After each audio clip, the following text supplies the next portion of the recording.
For many in Bristol, this was a welcome sight. The controversial statue of slave trader Edward Colston torn down during a Black Lives Matter protest. The presence of the statue has divided opinion in the city for years. But who was Edward Colston?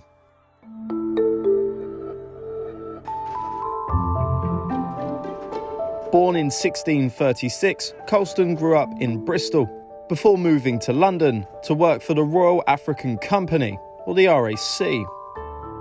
The RAC traded commodities such as gold, silver, and slaves.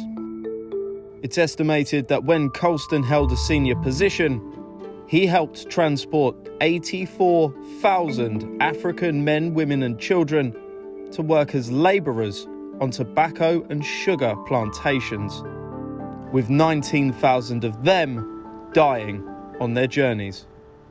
Colston is commemorated heavily in his home city.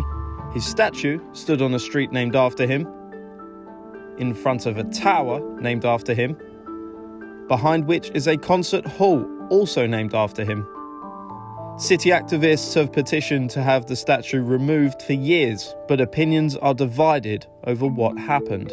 Shouldn't have been done in that way. Completely wrong to pull a statue down like that. But stepping back, that statue should have been brought down should have been taken down a long time ago. You can't in 21st century Britain have, a slaver on a statue. A statue is there to honour people, and you can't have that in 21st century Britain. That statue should have been brought down properly with consent and put, I would say, in a museum.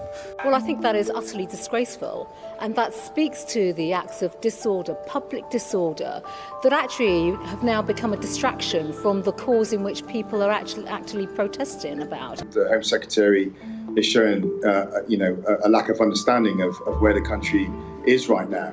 And I would love to hear some outrage about the 25% of kids in my city who live in poverty, the growing inequality, the deaths in custody, both here in the United States, the militarization of US streets, the Windrush scandal. You can't be selective on your outrage. And actually, if over the last few years, our politics had managed to capture the spirit of the country, had recognised that growing frustration, I think that was on show during Brexit, as well, then maybe we wouldn't have ended up in this situation.